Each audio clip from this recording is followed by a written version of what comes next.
जी नमस्कार साथियों, स्वागत है आपका हंस ऑनलाइन एजुकेशन के इस प्लेटफॉर्म पे। तो अपने टॉपिक परसेंटेज चल रहा है, उसके आज सेकंड क्लास है। उम्मीद करता हूँ समझ में आया होगा सारों को, और आगे भी आपको ऐसे ऐसी ट्रिक्स बताएंगे कि आप बड़े बड़े सवाल कुछ ही सेकंडों में हल कर पाओगे। तो शुरू करते हैं आज की क्लास। सेकंड क्लास है परसेंटेज की। तो देखो, परसेंटेज जो टॉपिक है ये बड़ा ही ध्यान से समझना पड़ेगा इसको। कारण क्या है? क्योंकि परसेंटेज पे आगे जितने भी टॉपिक आ रहे हैं, जैसे आपका प्रॉफिट लॉस आएगा, सिंपल इंटरेस्ट है, कंपाउंड इंटरेस्ट है, ये सारे टॉपिक क्या परसेंटेज पे बेस्ड है। तो जब तक परसेंटेज अपने ध्यान से नहीं सीखेंगे तब तक इन टॉपिक्स में बहुत दिक्कत आने वाली। तो मैं ये कहता हूँ कि बाकी टॉपिक्स में थोड़ा बहुत चल भी जाएगा, लेकिन परसेंटेज को अपने इतना ध्यान से पढ़ना पड़ेगा ताकि आने वाले सारे के सारे टॉपिक अपने को बहुत ही आसानी से समझ आ सके। चलते हैं अभी। हाँ, ये सवाल हो गया था, ये भी हो गया था। नेक्स्ट सवाल देखते हैं। ठीक है। लगातार 3 महीनों में लगातार 3 महीनों में ईंधन की कीमत में 20%, 45% और 55% की कमी आई, लेकिन चौथे महीने में इसमें 50% की बढ़ोतरी हुई। इन 4 महीनों में ईंधन की कीमत में कुल प्रतिशत कमी या बढ़ोतरी ज्ञात कीजिए। तो एक तो तरीका है, अपने 100 माने, फिर 20% कमी है तो 80/100 करें, फिर 45% कमी है तो 55/100 करें। ऐसे कर सकते हैं। लेकिन आपने डिजिटल सम के बारे में थोड़ा सा पढ़ा होगा। डिजिटल सम क्या होता है, एक बार मैं थोड़ा सा बता देता हूं आपको। जैसे मैंने 25 गुना 20 कर दिया, आप क्या कहोगे सर इसका आंसर कितना आ जाएगा? 500 आ जाएगा। कितना आ जाएगा? 500 आ जाएगा। मैं ये कह रहा हूं कि जो पर्सन का डिजिटल सम होता है, डिजिटल सम का मतलब उसके अंकों का योग, डिजिट्स का योग। 5 और 2 कितना है? 7 है। और 2 और 0 कितना है? 2। और 7 को 2 से गुणा करेंगे तो कितना आ जाएगा? 14 आ जाएगा। 4 और 1 कितना आ जाएगा? 5 आ जाएगा। जो पर्सन के अंकों का योग होता है वही क्या होता है? आंसर के अंकों का योग होता है। इनका डिजिटल सम कितना आ रहा है? 5 आ रहा है, और आंसर अपना 500, उसका भी डिजिटल सम क्या है? 500, यानी कि 5 + 0 + 0 करेंगे। बात समझ आ रही है? तो ये अपनी डिजिटल सम का पूरा टॉपिक पढ़ेंगे, उसमें और इसको विस्तार से पढ़ेंगे। लेकिन एक बार आप इतना ध्यान में रखो कि कोई भी पर्सन है, कोई भी कैलकुलेशन है, जो पर्सन का डिजिटल सम होगा यानी कि डिजिट्स का योग होगा, वो आंसर के डिजिट्स के योग के बराबर होगा। मैं क्या कह रहा हूं कि 20% की कमी आई, तो आपको पता है 80 रह गया होगा। 45 की कमी आई तो 55 रह गया होगा, और फिर 55 की कमी आई तो 45 रह गया। परसेंट क्यों काट रहा हूँ? क्योंकि बट्टा में 100 आएगा, तो 100 का डिजिटल सम तो 1 होता है, और 1 को भाग करने पे कोई फर्क नहीं पड़ेगा। तो मैं क्या कह रहा हूँ, इनका डिजिटल सम कितना है? आप कहोगे सर 8 इसका है, 5 5 10 1 इसका है, और 9 किसका है? इसका। 5 4 9। एक बात और सुन लो, जहां पे भी 9 से गुणा हो जाए तो पूरे के पूरे समीकरण का डिजिटल सम क्या हो जाता है? 9 ही हो जाता है। क्या हो जाता है? 9 हो जाता है। और डिजिटल सम में जहां 9 आ जाए उसका मतलब क्या है? 0 है। क्योंकि 9 को किसी भी संख्या से गुणा करते हैं, 9 को किसी भी संख्या से गुणा करते हैं तो उसका डिजिटल सम क्या कर देती है? 9 ही बना देती है। जैसे 9 को 21 से गुणा करेंगे तो कितना बन जाएगा? 189 बन जाएगा। 9 8 और 1 9, 9 9 18 बन जाएगा। 8 और 1 वापिस 9 बन जाएगा। तो जैसे अपने मैथ में क्या करते हैं, 0 से गुणा करने पर सारा 0 बन जाता है ना, उसी तरह डिजिटल सम में 9 से गुणा करने पर सारी संख्याएं क्या हो जाती है? उनका डिजिटल सम होता है 9 हो जाता है ना। इसलिए 9 को मैं क्या मानूंगा? 0 मानूंगा। जहां मेरे को 9 दिख गया, अब मेरे को क्या पता 55 की कमी आई तो क्या है? 45% बचा 9। अब मेरे को तो पता है जो बचेगा वो 100 में से कम होगा ना। मैं कहता हूँ 100 में से 9 कम होगा तो 1 में से क्या होगा? 1 में से 9 कम होगा या 0 कम होगा, तो बात तो एक ही है। मैं कहता हूँ 9 का मतलब ही 0 है। तो अपना उत्तर ऐसा आएगा जिसका डिजिटल सम क्या हो? 1 हो। जिसका डिजिटल सम क्या हो? 1 हो। तो अपने चेक कर लेते हैं। है 9 कट गया, 6 और 2 8, ये नहीं है। 7 और 3 10, ये अपना उत्तर हो सकता है। और देख लेते हैं, 5 3 8 7 2 9, ये नहीं, इसका डिजिटल सम 8 है, ठीक है। और इसका 5 5 10 7 6 13, 3 और 1 4, इसका नहीं है। तो एक ही ऑप्शन अपने पास ऐसा है जिसका डिजिटल सम क्या आ रहा है, 1 आ रहा है। बात समझ आई क्या? तो मेरे को इतना करने की जरूरत नहीं थी। मैंने क्या देखा कि जब 55% की कमी हुई तो 45 बचा होगा, 45 में 9 आ गया, इसका मतलब क्या है, डिजिटल सम 0 हो गया होगा। डिजिटल सम कितना हो गया होगा, 0 हो गया होगा। अब 100 में से 0 जाए, डिजिटल सम 1 में से 0 जाए तो 1 ही बचता है, इसका मतलब उत्तर क्या आएगा, उत्तर ऐसा आएगा जिसका डिजिटल सम क्या हो, 1 हो। तो मेरे को पास यहाँ पे एक ही ऑप्शन है जिसका डिजिटल सम क्या है, 1 है। बात समझ आई क्या? तो ये अपने पढ़ेंगे तब आपको विस्तार से पता चलेगा। देखो डिजिटल सम पढ़ते हैं, सारे ही पढ़ते हैं, मैं ये नहीं कहता, लेकिन डिजिटल सम का यूज कहाँ करते हैं, यूज करते हैं ओनली नंबर सिस्टम में। देखो डिजिटल सम बना है, या फिर मैं आपको ये बोलूं डिविजिबिलिटी रूल्स बने हैं, या फिर मैं आपको ये बोलूं कि यूनिट डिजिट बना है, ये तीनों कंसेप्ट है ना, ये हर टॉपिक में यूज हो सकते हैं।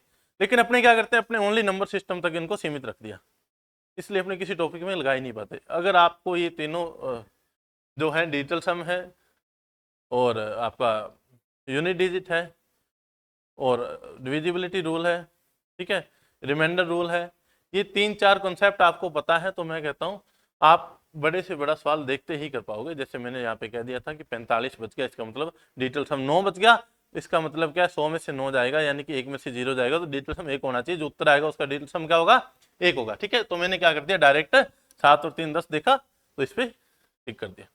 अब देखो जी, अपने तो परसेंटेज पढ़ रहे हैं, तो अपने को तो परसेंटेज ही करना है, ठीक है। तो परसेंटेज ही और बता देता हूँ। मान लो संख्या 100 थी, ईंधन की कीमत 100 थी, 20 की कमी हुई तो कितना बचा, आपको 80% बच गया। 45 की कमी हुई तो 55% बच गया, और 55 की कमी हुई तो 45%, इतना ही बचेगा। 2 जीरो से 2 जीरो कैंसिल कर दी, और क्या करूं, 1 जीरो से 1 जीरो कैंसिल कर दूं, 11 5 55, और 5 2 10, 4 2 8, 4 2 8 आ जाएगा, गुणा कर दो, 5 9 45, 20 5 100, और 2 2 4, 10 2 20, ठीक है। कितना बच जाएगा, 29.7, कितना आ जाएगा, 29.7 आ जाएगा। अब एक बात सुनो मेरी, जब 100 में से 29.7 बच रहा है, इसका मतलब कमी कितने की हो रही है, 70.3 की कमी हो रही है। यही अपने से पूछा है कि क्या फर्क पड़ेगा, तो मैं क्या कह दूंगा, 70.3 की कमी हो जाएगी। मैंने डायरेक्ट भी देख लिया था, डायरेक्ट क्या देख लिया था कि 55% की कमी हो रही है, तो डिजिटल सम अपना एक ही आना चाहिए आंसर का, ठीक है। बात समझ आई? इसको आप कैलकुलेट करना, 29.7 बच जाएगा, और 100 से 29.7 हो रहा है, इसका मतलब कमी कितनी हो रही है, 70.3 की हो रही है, 70.3 की कमी हो रही है। नेक्स्ट सवाल देखते हैं।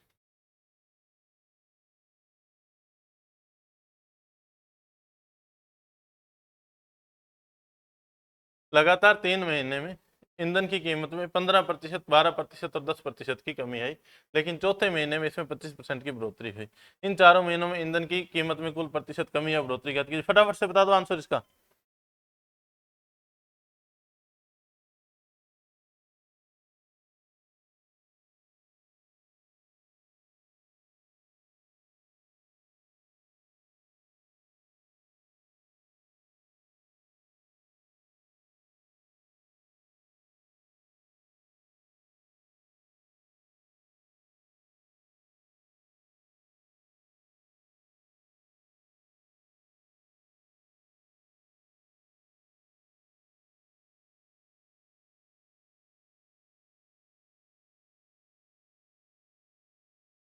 हाँ जी, देखिए क्या है, अब मेरे को पता चल गया, मेरे को क्या पता चल गया कि 10% की कमी हो रही है। क्या हो रही है, 10% की कमी हो रही है, इसका मतलब डिजिटल सम इसका पूरे का क्या हो रहा है, 9 हो रहा है, ठीक है। 9 बच रहा होगा, 9 बच रहा होगा, तो 100 में से 9 बचेगा, यानी कि 1 में से 0 को कम कर देंगे, यानी कि अपना उत्तर क्या आएगा, जिसका डिजिटल सम 1 हो, इसका डिजिटल सम 1 हो। एक तो इसका दिख रहा है अपने को डिजिटल सम, लेकिन ये क्या इंक्रीज है, आप क्या समझते हो, 3 बार तो कमी हुई है और एक बार 25 बढ़ाने से क्या इंक्रीज हो जाएगा, तो नहीं होगा, इसका भी नहीं होगा, 2 और 1 3 है डिजिटल सम, इसका भी नहीं होगा। 8 और 1 9, 5 5 10, इसका डिजिटल सम क्या है 1 है, तो इसका मतलब अपना आंसर क्या आ जाएगा 15.85 आ जाएगा। इतनी सी बात है, इतनी सी बात है। थोड़ा सा ध्यान दे लोगे ना, मैं कहता हूं आपको कुछ भी कैलकुलेट करने की जरूरत नहीं पड़ेगी। मैंने देखा 10% की कमी, तो मैं समझ गया क्या आएगा आंसर, ऐसा आएगा जिसका डिजिटल सम क्या हो रहा हो 9 हो रहा हो, यानी कि 0 हो रहा हो। 100 में से 0 कम करेंगे तो 1 आएगा, इसका मतलब उत्तर ऐसा आएगा जिसका डिजिटल सम 1 हो। तो मैंने एक वाले मेरे को 2 ऑप्शन मिले, लेकिन एक में इंक्रीज हो रहा था, तो इंक्रीज तो हो नहीं सकता क्योंकि 3 बार कमी हो चुकी है, इसलिए इंक्रीज नहीं हो सकता, तो क्या हो जाएगा डिक्रीज हो जाएगा, जिसका डिजिटल सम 1 है वो डिक्रीज हो जाएगा। बस इतनी सी बात, इतनी सी बात है। मैं आपको यहाँ पे लिख देता हूँ, परसेंटेज से करो तो 100 इंटू 15% की कमी करेंगे तो कितना बच जाएगा 85 बच जाएगा। 12 की कमी करेंगे तो 88/100 बच जाएगा, और 10 की कमी करेंगे तो 90/100 बच जाएगा। कितना बच जाएगा 90/100 बच जाएगा। और जो आपका आंसर है वो 84.15 आ जाएगा, यानी कि 100 से 84.15 हो रहा है, इसका मतलब 15.85 की कमी हो रही है। इतनी सी बात है, बात समझ आएगा? ठीक है, इसको कैलकुलेट करना। आगे बढ़ते, मजा आ रहा है सवाल करने में। देखो इतने शानदार तरीके हैं, मैं कहता हूँ अगर ये 2-3 चीजें सीख लें अपने, ये करेंगे, ये नहीं कि पहले ये टॉपिक कर लें, ये टॉपिक भी करेंगे, लेकिन एक बार अपने परसेंटेज सीख लें तो इसको परसेंटेज के हिसाब से चलने देते हैं। मैं तो आपको बीच में जो सवाल आ जाता है इस टाइप का, मैं ये नहीं कहता कि सारे सवालों में इसको लगा दो, डिटेल्स हमको लगा दो, लेकिन जहाँ पे लग रहा है, जहाँ पे अपने को डायरेक्ट पता चल रहा है, वहां पे अपने डिटेल्स हम डायरेक्ट लगा सकते हैं। ठीक है, देखिए क्या सवाल, अगर चीनी की कीमत में, कितना अच्छा सवाल है, छोटी मोटी परीक्षा में एक आधा सवाल ऐसा आता ही आता है। क्या है, चीनी की कीमत में 20% की कमी हुई तो एक गृहिणी अपनी खपत में कितने प्रतिशत, अच्छा 20% बढ़ जाती है ना चीनी की कीमत, तो एक गृहिणी अपने खपत में कितने प्रतिशत कम करे ताकि उसका खर्च उतना ही रहे। देखो कीमत बढ़ेगी तो उसका जो खपत है उसको कम करना पड़ेगा, तभी तो जो बैलेंस है वो इक्वल रहेगा, तभी तो खर्चा बराबर रहेगा। तो देखिए मैं क्या कह रहा हूँ कि जो चीनी की कीमत है 100 से 120 हो रही है, यही तो बात है, और आपको क्या करना है, इसको 120 से वापस 100 पे लेके आना है। बात तो यही है, 120 से क्या लेके आना है 100 पे लेके आना है। तो आपको पता है कमी कितने की करनी पड़ेगी सर, 20 की करनी पड़ेगी, और कितने में 120 में, गुना क्या कर दें 100 कर दें, 20 छिक्का 120, 16 छिक 96, 16.66, बस खत्म है कहानी। बात समझ आई क्या? ये कह रहा है कि चीनी की कीमत 20% बढ़ गई, इसका मतलब 100 से 120 होगी, मेरे को वापस 120 से लाकर 100 ही तो करनी है, वापस क्या करना है 120 से 100 करनी है, तो मेरे को 20 की कमी करनी पड़ेगी। कितने पे करनी पड़ेगी, तो आप कहोगे सर 120 पे करनी पड़ेगी। अब जब 20 की कमी 120 पे करेंगे तो कितना प्रतिशत बनेगा, आप कहोगे सर 20/120 गुना 100 कर दो, तो मैंने 20/120 किया तो क्या आ गया 1/6 गुना 100, और 100 में 6 का भाग लगाया तो 16.66% आ गया। कितना आ गया अभी 16.66%। देखो इतने आसान सवाल है ना, आप सोच भी नहीं सकते, लेकिन अपनी दिक्कत क्या है कि अपने को मेथड ही ऐसे बताए गए हैं, सवालों को जानबूझकर मुश्किल किया गया है, सवालों को जानबूझकर मुश्किल किया गया है, इतने मुश्किल है नहीं। देखो मैं मानता हूँ कि जो मैथ सब्जेक्ट है ये सबसे आसान सब्जेक्ट है, कारण क्योंकि मैथ में कि बच्चा जैसे 25 नंबर का मान लो किसी परीक्षा में मैटर आ रहा है मैथ का, तो 25 में से 25 लाने का दम रखता है। अदर कोई सब्जेक्ट पढ़ लो, हाँ रीजनिंग और मैथ 2 सब्जेक्ट ऐसे हैं जिसमें मैं कह सकता हूँ जिसमें आपको फुल मार्क्स ला सकते हो ना। जैसे 20 नंबर का आपके आ रहा है कोई मैटर रीजनिंग का आ रहा है, 20 नंबर का मैथ का आ रहा है, तो मैं ये मान के चलता हूँ कि 20 में से फुल नहीं लेके आओगे तो 18-19 तक आप खींच सकते हो। ठीक है, अब मैं ही नहीं कहता बाकी सब्जेक्ट छोड़ दो, बाकी नहीं पढ़ो, बाकी भी पढ़ो, लेकिन इन पे ध्यान इसलिए देना है क्योंकि ये अपने को पूरे के पूरे नंबर दे सकते हैं। ठीक है, सिलेबस में लिख दिया करंट जीके है या फिर दूसरा जीके लिख दिया, तो अब उन चीज़ों का अंत नहीं है, लेकिन ये क्या है लिमिटेड चीज़ें। ठीक है, इसलिए क्या है मैं इस सब्जेक्ट को आसान बोलता हूँ। देखिए अगला सवाल देखिए क्या है, अगर किसी चीज की कीमत 12% बढ़ जाती है तो उसके इस्तेमाल में कितने प्रतिशत की कमी करनी है। सेम सवाल है, ये कह रहा है 100 से 112 होगी कीमत, 100 से कितनी होगी 112, और मैं कहता हूँ 112 से वापस 100 लेके आनी है। मैं क्या कहता हूँ 112 से वापस 100 लेके आनी, तो 12 की कमी करनी पड़ेगी कितने में 112 में, गुणा 100 कर देंगे तो कितना आ जाएगा 6 2 12, और ये कितना हो जाएगा 5 2 10 1 6 2 12 56। फिर काटेंगे तो कितना आ जाएगा 6 और 5 11, 3 का भागने से 2 का जाएगा, 2 आ जाएगा, और ये कितना आ जाएगा 28 आ जाएगा, और 14 आ जाएगा। 100 में 14 का भाग लगाएंगे तो 2 6 84, 14 7 98, 2/14 या 1/7। एक बार इसको और देख लेते हैं ना कैलकुलेशन को, कहाँ दिक्कत आ रही। मैं कह रहा हूँ वापिस क्या करना है 112 से वापिस 100 करना है ना, तो 12 की कमी करनी पड़ेगी कितने में 100 में, सॉरी 112 में ना, पहले 100 लिख दिया था हमने। किसकी कमी करनी पड़ेगी 12 की, और कितने में 112 पे गुणा 100 कर दें। 4 का भाग चला जाएगा, 4 3 12, 4 2 8, 3 बच गया, 8 चौका 32। अब कितना आ गया 300/28, 28 1 28, 2 बच गए, और 0 लगा दिया, 10 सही 20/28 या 5/7, तो कितना आ जाएगा 10 सही 5/7 आ जाएगा। ठीक है, 10 से 5/7% की क्या करनी पड़ेगी कमी करनी पड़ेगी। मैं कह रहा हूँ 100 से 112 हो रही है, तो 12 की कमी करनी पड़ेगी कितने में 112 में, और परसेंटेज निकालने के लिए गुणा क्या कर देंगे 100 कर देंगे। समझ आई बात? बिल्कुल सेम सवाल है जो अभी आपने किया था। अब देखो गेहूं की कीमत में 20% बढ़ोतरी हो जाती है, लेकिन अगर कोई व्यक्ति अपना खर्च केवल 10% बढ़ाना चाहता है, उसमें क्या था, उसमें तो वापस खर्च उतना ही रखना चाह रहा है। इसमें क्या कह रहा है कि खर्च को भी 10% बढ़ाना चाहता है, लेकिन कीमत 20% बढ़ गई है। ये कह रहे खर्च तो वो 110 करना चाहता था, लेकिन कीमत कितनी होगी 100 से 120 होगी। तो अब ये पूछ रहा है कि कितनी कमी करनी पड़ेगी, तो मेरे को पता है 20 में 10 की कमी करनी पड़ेगी 120 में, और गुणा 100, तो कितना आ जाएगा अभी 100/12 या 50/6 लिख दें, 8 6 48.33, तो 8.33% की क्या करनी पड़ेगी कमी करनी पड़ेगी। देखो उसमें क्या हो रहा है कि अपने को खर्च क्या इक्वल रखना है, लेकिन ये कह रहा है खर्च भी 10% बढ़ाना है। तो मैं कह रहा हूं कि खर्च 100 से 110 करना था अपने को, लेकिन हो क्या गया 120 हो गया, तो मेरे को 10 की कमी करनी पड़ेगी ना, कितने में 120 में। अब 10 की कमी 120 में करेंगे तो कितना परसेंट की कमी हो जाएगी 8.33% की कमी हो जाएगी। 8.33% की क्या हो जाएगी कमी हो जाएगी। नेक्स्ट सवाल देखते हैं अभी। ठीक है, मेरी बात सुनो, अपने सवाल करेंगे। एक्सपेंडिचर होता है, खर्च होता है, बचत होती है, और उसका रेट होता है। ऐसे सवाल कि अगर किसी चीज की कीमत 20% बढ़ जाती है, जिससे कोई ग्राहक 360 में उसी चीज की 2 किलोग्राम ज्यादा मात्रा खरीद सकता है, उसी चीज की 2 किलोग्राम ज्यादा मात्रा खरीद सकता है, कितने में 360 रुपए में।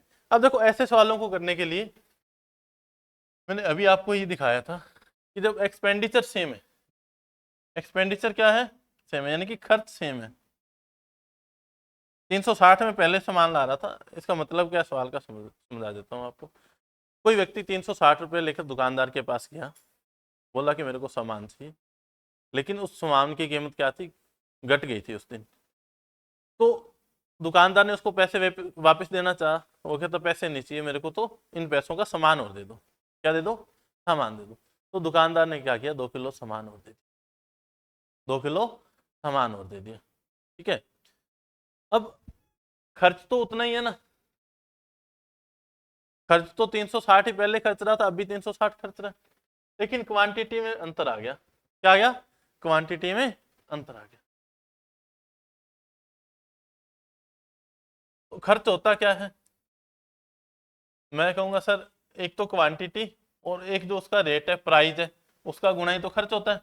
और मैंने आपको एक बात बताई है कि जब भी किन्हीं दो संख्याओं का गुणा फिक्स हो तो वो क्या होती है एक दूसरे के अपोजिट होती है। यानी कि जो रेशो क्वांटिटी का होगा तो प्राइस का रेशो क्या होगा, उसका उल्टा होगा। प्राइस का रेशो क्या होगा, क्वांटिटी का उल्टा होगा, क्योंकि दोनों का गुणा क्या है, दोनों का गुणा फिक्स है, ठीक है, दोनों का गुणा कांस्टेंट है।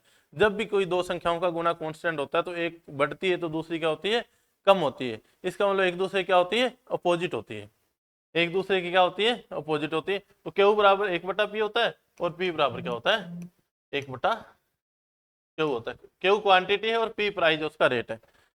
देखो एक्सपेंडिचर खर्चा होता है क्या, मान लो 30 रुपए किलोग्राम चीनी है और मेरे को 5 किलो चीनी खरीदनी है, तो मैं क्या कहूंगा, सर क्वांटिटी तो 5 किलो है और प्राइस क्या है 30 प्रति किलोग्राम, तो मेरे रुपए कितने लग जाएंगे, 150 लग जाएंगे। यानी कि क्वांटिटी का और प्राइस का गुणा ही तो एक्सपेंडिचर होता है, खर्च होता है। और जब खर्च को अपने कॉन्स्टेंट कर देना है, फिक्स कर देना है, तो फिर क्या हो जाएगा, जो क्वांटिटी और आपका जो प्राइस है ये एक दूसरे के व्युत्क्रमानुपाती हो जाएंगे। आप देखते हैं कैसे।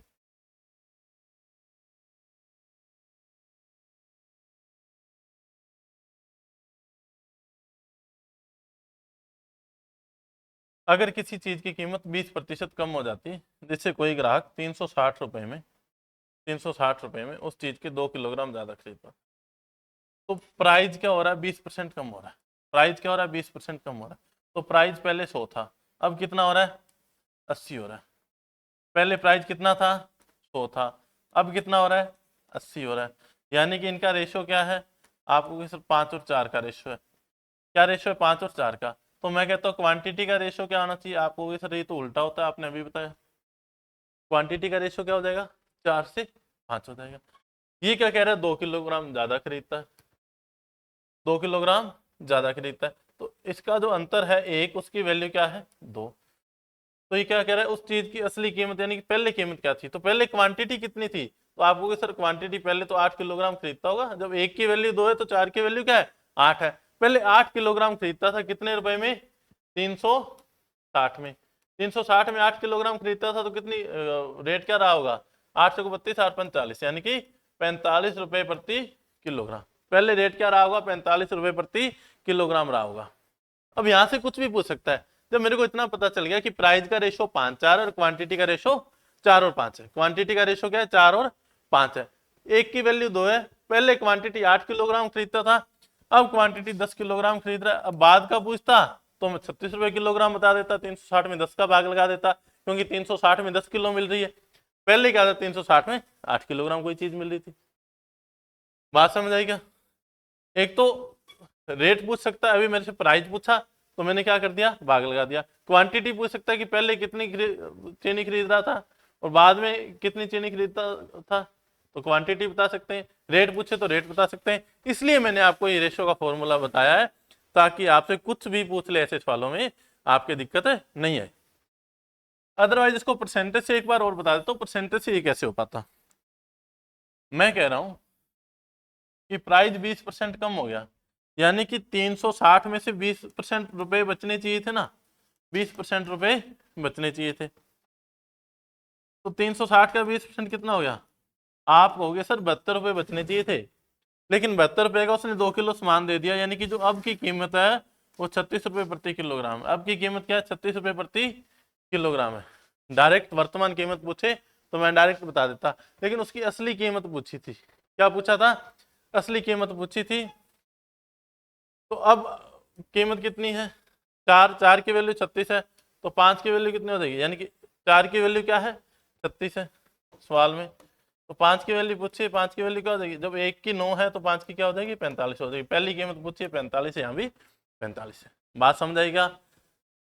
अब देखो एक सवाल के दो दो तरीके पढ़ रहे हैं अपने, और ऐसे तरीके पढ़ रहे हैं जिससे आप, मैं ये नहीं कहता कि 30 सेकंड से ज़्यादा टाइम ले सकोगे किसी सवाल को करने में। हद मार के 30 सेकंड है, कुछ सवाल तो ऐसे 10 सेकंड में हो जाएंगे। अभी अपने किए, मैं ये नहीं कह रहा कि अकेला अपने बोलने से हो जाएंगे, मेहनत करनी पड़ेगी आपको, इन चीज़ों की प्रैक्टिस करनी पड़ेगी, ये चीज़ें आपको ध्यान में बिठानी पड़ेगी कि इसको कैसे कैसे अप्लाई किया जाता है ना। देखो जब तक इन चीज़ों को अप्लाई नहीं करोगे तब तक इनका कोई फायदा नहीं है। आज तक आपने यूनिट डिजिट का कोई फायदा लिया, या फिर मेरे को ये बता दो डिविजिबिलिटी रूल का फायदा लिया, या फिर ये बता दो रिमाइंडर रूल का फायदा लिया आपने, नहीं। आप सिर्फ उसमें उलझे रह गए, किसमें, आपको सिर्फ नंबर सिस्टम में लगाने हैं अप्रोच, लेकिन मैं कहता हूँ हर टॉपिक में ये अप्रोच लगेगी और अपने लगाएंगे और लगा के आपको सिखाएंगे। बात समझ आएगा? आगे बढ़ते हैं। हाँ जी, ये सवाल कीजिए, अगर नमक की कीमत 15% कम हो जाती है तो कोई व्यक्ति 272 रुपये में 2 किलोग्राम ज्यादा नमक खरीद सकता है, तो उसकी घटी हुई कीमत, अब तो वर्तमान कीमत पूछिए, 2 मिनट का काम है, 2 मिनट का क्या 2 सेकंड का ही काम है, ठीक है, करो इसको।